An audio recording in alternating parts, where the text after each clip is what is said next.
Hindi beginner level reading practice, rhyming 4-letter words. K plus S plus R plus Th blends as two-letter words, that is Kas plus Rat. It makes the sound Kasrat.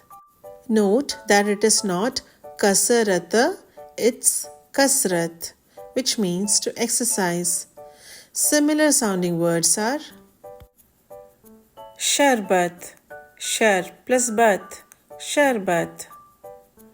Harkat, Har plus Kat, Harkat.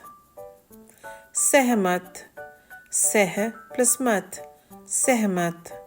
In the same way, Ma plus Kha plus Ma plus La joins as Mak plus Mal, Makmal.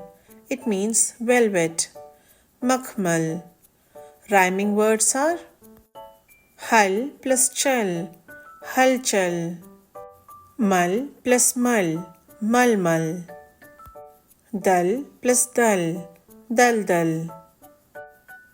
Now let's look at the last example. Ba plus Cha plus Pa plus Na blends together as Bach plus Pan, Bachpan, which means childhood. Let's look at similar sounding words. Bhag plus Van, Bhagwan. An plus Ban, Anban. Dhad plus Kan, Dhadkan. You can now easily pronounce 4-letter Hindi words with this logic. For structured YouTube Hindi learning course for beginner level, subscribe now and please don't forget to like and share. Thank you.